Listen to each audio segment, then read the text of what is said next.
Bonjour à tous et bienvenue sur le plateau de Toute l'Europe en débat, en direct du Parlement européen de Strasbourg.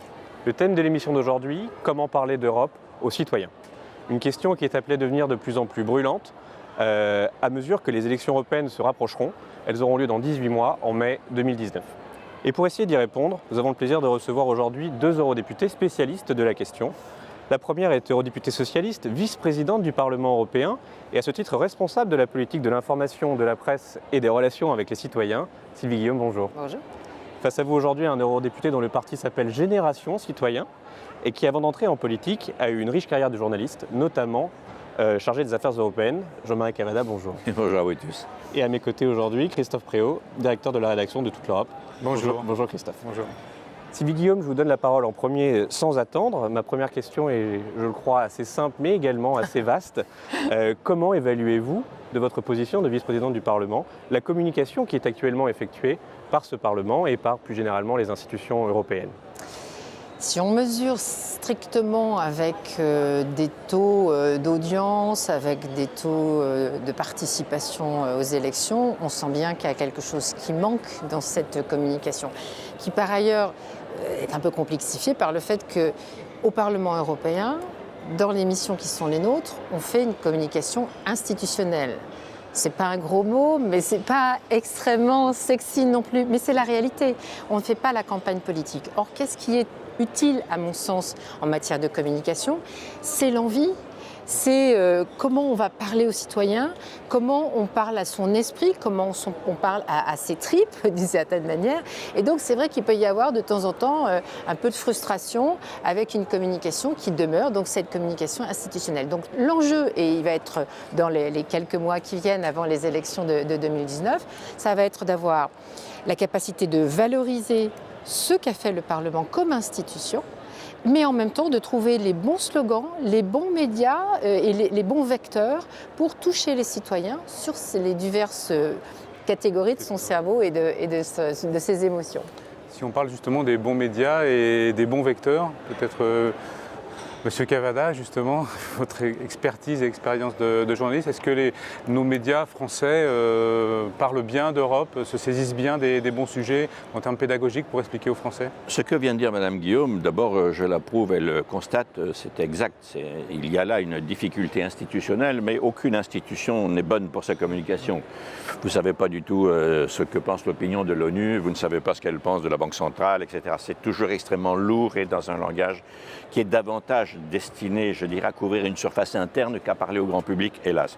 Ce que moi je pense de vraiment très important, ce sont deux choses. Premièrement, il faut faire comprendre aux Français que l'avenir domestique, comme on dit dans le langage anglo-saxon, des gens, de nos concitoyens français, dans leur propre pays, est totalement lié au développement et à l'avenir de l'Union. Il n'y a pas d'un côté la France et de l'autre l'Union, il y a quelque chose de totalement lié sur beaucoup de problèmes qui donnent lieu d'ailleurs et heureusement à des débats. L'économie, le social, les questions régaliennes ou non, la défense, la sécurité, toutes ces choses. C'est une seule et même chose. Or, tout le monde est capable de comprendre sur le plan domestique une politique, bonne ou mauvaise, dans ce domaine. Alors, c'est ce qu'il faut s'attacher à faire dans un langage compris par tout le monde pour l'affaire européenne. Il y a une deuxième chose, elle est critique, je suis sévère. Si vous étiez allemand au lieu d'être français, si vous étiez même italien, si vous étiez probablement néerlandais, et même en son temps britannique, vous entendriez parler de la politique européenne à travers ses institutions beaucoup plus qu'en France, car bizarrement, la France est un pays où ces médias classiques, je dirais, qu'il s'agisse de la radio, de la télé, à l'exception de Radio France, et du travail spécialisé de gens comme vous, ou Euronantes, eh bien, on n'entend pas parler d'Europe. Les Allemands en entendent parler pendant les sessions du Parlement, presque tous les jours de session, pendant 4 jours. Autrement dit, c'est une question interne pour les Allemands, c'est une question étrangère pour les Français, c'est ça qu'il faut corriger. Et de ce point de vue-là, il y a un cahier des charges pour les institutions publiques françaises, il faut revenir aux fondamentaux. Quand vous allez en circonscription, parce que là, en France, c'est encore comme ça, peut-être que ça va changer pour les prochaines élections, mais c'est par des grandes circonscriptions. Alors, elles sont immenses et extrêmement peuplées, mais est-ce que vos administrés n'ont pas aussi envie d'avoir quelque chose qui les raccroche à l'Europe, qui touche leur vie quotidienne, de leur parler, de leur montrer à quel point l'Europe, c'est aussi la proximité ? Je vais répondre en 2 points sur votre suggestion. D'abord, je pense qu'il ne faut absolument pas négliger ce que nous, on appelle au plan français la PQR. qui a besoin de relayer, je pense vraiment sincèrement, les questions européennes et qui en est plutôt avide. Contrairement à l'idée qu'on pourrait de temps en temps se faire sur ce sujet, d'une presse qui est plus intéressée aux chiens écrasés. Moi, je trouve ça absolument désastreuse, ce n'est absolument pas le cas. Je pense que la presse quotidienne régionale est très intéressée aux questions européennes et qu'il faut l'alimenter en ce sens. Et il y a une deuxième phase à ma réponse, c'est qu'il faut que nous sachions utiliser, nous aussi, nos médias sociaux. Vous l'avez dit, nos circonscriptions sont gigantesques. Demain, peut-être qu'elles le seront encore plus, peut-être qu'il n'y en aura qu'une seule. Donc, il faut pouvoir démultiplier et avoir ces agents qui font capillarité. Et moi, j'ai pris par exemple le principe d'avoir une newsletter toutes les semaines où j'aborde 4, 5, 6 sujets. C'est de la régularité et c'est de la capillarité. Je crois que les gens sont plutôt contents parce que même s'ils ne partagent pas toujours mon point de vue, ce n'est pas l'idée, au moins ils savent que je donne de l'information et qu'ils ont capacité à s'en saisir. Donc il faut vraiment qu'on soit appuyé sur, par exemple, sur ces exemples-là. Justement, concrètement, quels sont les sujets, les thèmes qui pourraient concrètement intéresser les citoyens dans des sujets... Parce que peut-être faut-il sortir du champ politique et plus s'intéresser à leur vie quotidienne et voir comment l'Europe agit sur leur vie quotidienne, quelle valeur ajoutée elle apporte sur tel ou tel projet. Donc quelles sont les thématiques qui intéressent et qui devraient intéresser les citoyens Objectivement, les thèmes qui concernent les citoyens de chacun des pays membres, et par supposition les Français dont nous parlons, ne sont pas du tout différents des perspectives urgentes de la politique européenne. Les Français sont très intéressés par une inflexion sociale ou pas de la politique économique. Il y a un débat, ils le comprennent. C'est aussi la question qui est posée aux institutions européennes dans les perspectives qui vont venir. Ils sont intéressés à la construction d'un ensemble dans lequel, me semble-t-il, d'ailleurs l'Eurobaromètre le montre, la liberté de circulation à l'intérieur d'un espace bien fermé, ce qui n'est pas encore le cas, existe. Ça, c'est quelque chose que tout le monde comprend. C'est une évidence pour les gens. Alors naturellement, il y a des opinions extrêmement caractérisées, très différentes là-dessus, mais la nature même du problème, ils le comprennent. Et je pourrais comme ça l'étendre. Je suis très, très frappé de voir, par exemple, ce que l'Eurobaromètre donne quand on parle aux citoyens de l'Union, de la défense des Européens. C'est dans ces termes, en gros, qu'il en est parlé. Les gens comprennent très bien que la sécurité sur le continent européen nécessite une mobilisation des forces actuellement disponibles parce que ça fait partie des choses que nous ne pouvons faire qu'en commun. Un État tout seul ne peut pas, des États ensemble le peuvent. L'Eurobaromètre, pardonnez-moi, vous le citez, il indique également, celui de mai 2017, donc c'est ce sondage que l'Union européenne conduit 2 fois par an auprès des citoyens, indique quand même une certaine désaffection des Européens pour l'Europe, et notamment un chiffre sur lequel j'aimerais bien vous interroger, 42% des Européens seulement ont l'impression que leur voix compte en Europe. Il y a aussi quelque chose peut-être à faire de ce côté-là pour... C'est la moyenne française pour les affaires domestiques intérieures françaises, hélas. Et il y a d'autres vecteurs qui montrent dans ces enquêtes, qui sont nombreuses effectivement sur le sujet, que le taux d'adhésion augmente. Donc il ne faut pas non plus avoir cette vision totalement négative. Il y a des vecteurs plutôt positifs en ce que dit Mme Guillaume est d'autant plus intéressant que dans le dernier Eurobaromètre dont vous vous servez, vous observerez que même s'il y a encore d'énormes marges de progression, depuis le Brexit, c'est la première fois que dans tous les pays absolument, la confiance ou le désir d'Europe remonte. Et pour ce qui nous concerne, nous en sommes, je crois, à peu près à la moitié, un tout petit peu plus. Mais ça, c'est nouveau. Autrement dit, la pédagogie de la douleur fabrique des opinions nouvelles. C'est ça la vraie histoire. Pédagogie de la douleur. Juste pour en terminer justement sur les projets un peu concrets, comment est-ce que l'Europe peut expliquer qu'elle fait avancer l'emploi, par exemple, et la croissance concrètement dans ma région, près de chez moi, et qu'elle m'aide aussi dans cette voie-là? Mais je crois qu'il faut aussi avoir en tête qu'on n'est pas, je vais vous dire aussi franchement que je le pense, on n'est pas obligé aussi de dire que tout va bien. Bien sûr. Parce que ça serait mentir. Après, on a des options politiques différentes. Mais je crois qu'il ne faut pas cacher une réalité complexe et qui est quelquefois une réalité qui, par exemple, ne répond pas à ce slogan sur la question de la protection. Donc il faut être honnête dans ce qu'on dit, dans ce qu'on fait et dans ce qu'on décrit de l'Europe. Il faut aussi, me semble-t-il, c'est un peu tricky, mais il faut aussi distinguer. C'est-à-dire que globalement, on a tendance à mettre tout le monde dans le même panier en disant l'Europe ne fait pas ceci ou l'Europe fait cela.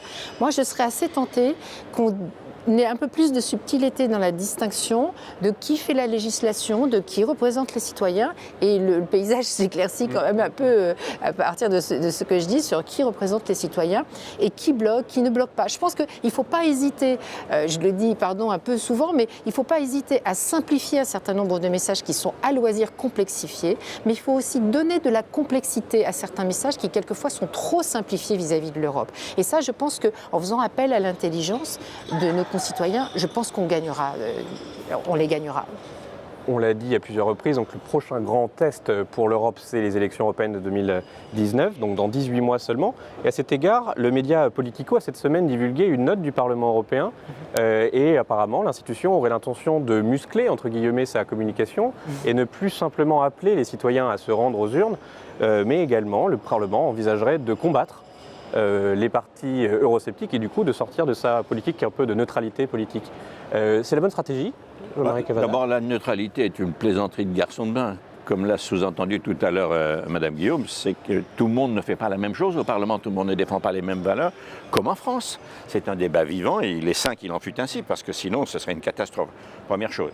La deuxième chose, moi, qui me frappe beaucoup, c'est que nous avons la nécessité aujourd'hui de faire comprendre ce que nous disions tout à l'heure en entrée de jeu, que le destin de l'avenir des Français est totalement solidaire de la progression européenne. Alors elle peut progresser plus à gauche, plus à droite, plus ailleurs. Il y a des options politiques et il y a les votes pour trancher dans cette affaire. Mais ce que je voudrais faire comprendre à ceux qui vous écoutent et vous lisent, c'est une chose assez simple. Nous n'avons pas d'avenir si nous ne poussons pas le chariot de la construction européenne. Après tout ce débat, et par conséquent c'est tout à fait fondamental que les gens s'approprient les choses. Et un seul exemple, nous avons des problèmes que nous voulons résoudre en France. Il y a beaucoup de difficultés, de réformes, etc.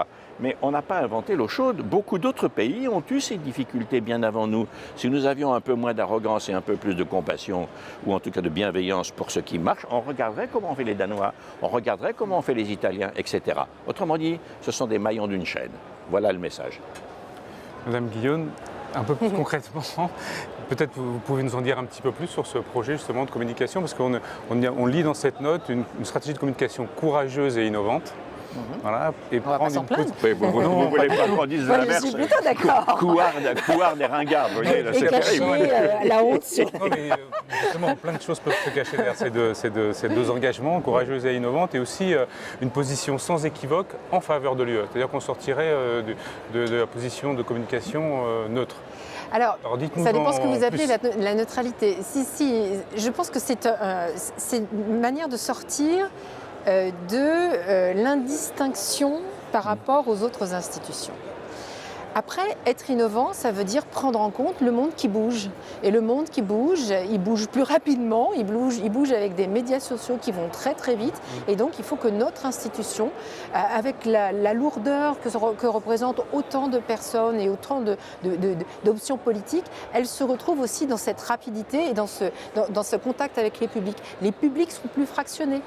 Donc il faut aussi s'adapter à diverses composantes des sociétés qui elles-mêmes attendent des choses. Donc moi je trouve que si on est courageux et ouvert, c'est plutôt une bonne chose. Mais ça veut dire aussi qu'on a tiré les leçons de ce qui s'est passé la dernière fois.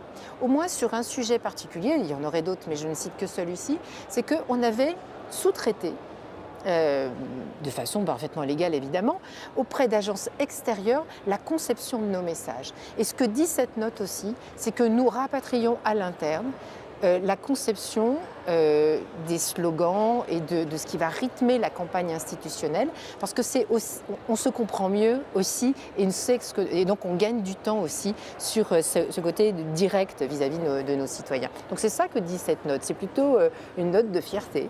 Oui, c'est ça. Et est-ce qu'il ne faudrait pas aussi un peu plus de pédagogie? Parce que souvent, c'est le retour qu'on a de nos lecteurs. L'Europe est horriblement complexe. Le fonctionnement n'est pas forcément lisible de prime abord. Est-ce qu'il y a un déficit pédagogique de la part des institutions elles-mêmes? Oui, j'entends souvent dire ça, mais franchement, ça ne m'émeut pas beaucoup, parce que si on posait les mêmes questions sur les institutions françaises, vous auriez quasiment le même taux de mauvaise connaissance. Ce n'est pas le rôle des citoyens d'être absolument, comment dirais-je, calés sur le fonctionnement des institutions. Ce qu'ils veulent savoir, c'est comment leur sort à eux est traité par les différentes institutions à l'intérieur partir desquels ils ont voté pour la droite, pour la gauche, pour le centre, etc. Vous voyez, c'est ça qu'il faut faire. Une simplification institutionnelle n'aurait pas forcément un grand effet. Non. Non, je ne crois pas. Est-ce que ça permettrait, parce que comme le propose M. Juncker, de mutualiser le poste de président de la Commission et du Conseil? En ce qui me concerne, je suis très favorable à réduire la confusion, ça c'est clair. En incarnant un peu plus l'Europe, est-ce qu'on la porterait mieux? Oui, mais par exemple, il faut faire fructifier ce que nous avons fait déjà en 2014, qui était d'avoir une identification politique dans la campagne. Le processus des Spitzenkandidaten a été quelque chose qui a été porté justement beaucoup par la campagne institutionnelle du Parlement européen. Et donc, on ne peut pas prendre et laisser en se disant finalement, on n'a pas trouvé tout de suite 100% d'adhésion au truc. Donc, je crois qu'il y a des campagnes dans la durée qui doivent se poursuivre, et donc celle-ci en fait partie. Un dernier mot peut-être pour ouvrir ce débat, parce que le temps arrive déjà à son terme. Peut-être une note, peut-être également conclure sur une note un peu plus politique. En France, il ne vous aura naturellement pas échappé que c'est Emmanuel Macron qui a remporté l'élection présidentielle. Il a été élu sur un programme résolument pro-européen, ce qui était plutôt une nouveauté par rapport à ses prédécesseurs. Est-ce qu'avec lui, pardonnez-moi pour l'anglicisme, est-ce que l'Europe est redevenue un petit peu bankable? Est-ce que c'est de nouveau possible de développer un argumentaire européen auprès des citoyens? Je vous laisse commencer. Pour une fois de plus, je voulais être courtois, ça ne marche pas. C'est terrible. Moi, j'ai choisi d'aider Macron pour une raison fondamentale. Le goût de remettre la France à niveau des autres pays européens les plus en pointe, dont nous avons vraiment besoin. Et puis aussi autre chose, c'est qu'enfin, voilà quelqu'un qui sort, je dirais, beaucoup plus que ses prédécesseurs, même si on ne peut pas caricaturer en disant que tous ses prédécesseurs c'était un raccourci. n'étaient pas européens, c'est pas vrai. Non, ben voilà, je vous l'enlève de la bouche, pardon. Oui. Non, c'est pas à ce point-là, franchement. Mais ce que je veux dire, c'est qu'il en a fait probablement un thème central de sa personnalité, de son programme et de sa perspective d'action. Ça faisait longtemps qu'on n'avait plus vu quelqu'un qui n'est pas honteux au sommet de l'État de dire tous les matins, écoutez, il n'y a pas à discuter, moi je suis européen. Alors il commettra des erreurs, personne n'est parfait et les gens que j'idolâtre, ils sont déjà dans l'au-delà depuis bien longtemps, ce qui me simplifie la vie d'ailleurs. Mais ça faisait du bien, ça faisait respirer. Et ici au Parlement, parfois on nous serrait la main comme si on vous tâtait le pouls il y a quelques années. Là, quelque chose a changé, même si ce quelque chose s'est un peu calmé du fait des élections allemandes qui n'ont pas apporté que des bonnes nouvelles avec l'extrême droite au Bundestag. Merci d'avoir dit que les présidents précédents... Il faut être juste. Hein. Et puis, non, mais il faut être juste. Et puis, le peuple français a tranché sur cette question au moment de l'élection présidentielle. Et c'était effectivement un vecteur très, très important.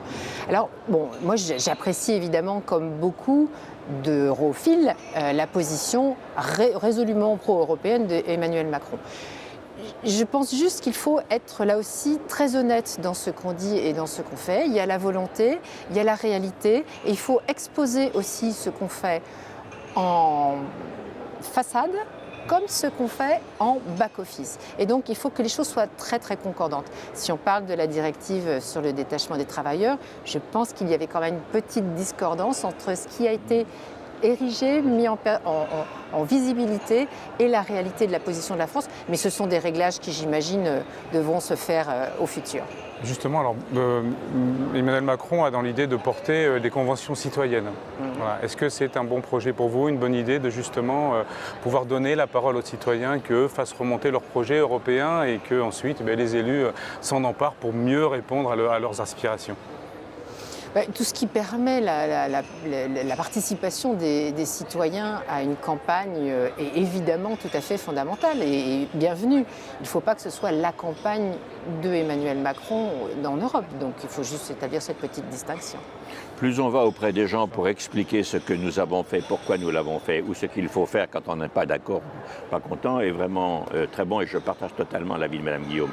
Il y a une deuxième chose, c'est dans l'éducation, ou plus exactement dans l'enseignement pour être simple, qu'il faut maintenant attaquer les valeurs fondamentales. Il faut que ça rentre un peu plus solennellement dans les livres d'histoire. Napoléon dans un livre de seconde, ça prend plusieurs pages. La construction européenne dans un livre de seconde, moi je vais une fois par semaine quasiment, pas toutes les semaines mais presque, dans des écoles, collèges, lycées ou grandes écoles et je suis frappé de l'appétit méconnu par les enfants de ce projet européen parce qu'ils entendent parler de gamins qui sont exactement comme eux. Et par conséquent, il faut faire rentrer dans le processus éducatif l'histoire de la construction européenne et aussi d'en débattre, d'ailleurs tout n'est pas rose. Pour rebondir juste sur la stratégie de communication du Parlement, Quand est-ce qu'on aura une grande révélation pour nous dire ce que vous allez faire? Écoutez, nous avons validé cette note qui était sortie dans Politico. Bon, c'est le jeu traditionnel. Nous l'avons validée avec un débat très, je trouvais très subtil et très engagé de la part des membres du bureau du Parlement lundi à Strasbourg. C'est une note qui a été complètement validée. Donc les équipes maintenant se mettent en marche. On va produire, on va associer, on a demandé ça aussi, on va associer les partis politiques européens et les groupes de manière à ce qu'il n'y ait pas, pas donner le sentiment que c'est une position univoque pro-européenne. Il y a aussi d'autres expressions dans ce Parlement qui existent, donc on ne peut pas non plus complètement les négliger, mais la fonction majoritaire ira dans le sens effectivement d'un message, je l'espère, très très positif et englobant. Merci beaucoup Sylvie Guillaume, Jean-Marie Cavada, Christophe Préau pour ces échanges très stimulants. Merci. Et il ne fait nul doute que toute l'Europe continuera de s'intéresser de très près à cette communication sur l'Europe à mesure que les élections européennes se rapprocheront. En attendant, je vous dis à très bientôt pour un nouveau numéro de Toute l'Europe en débat.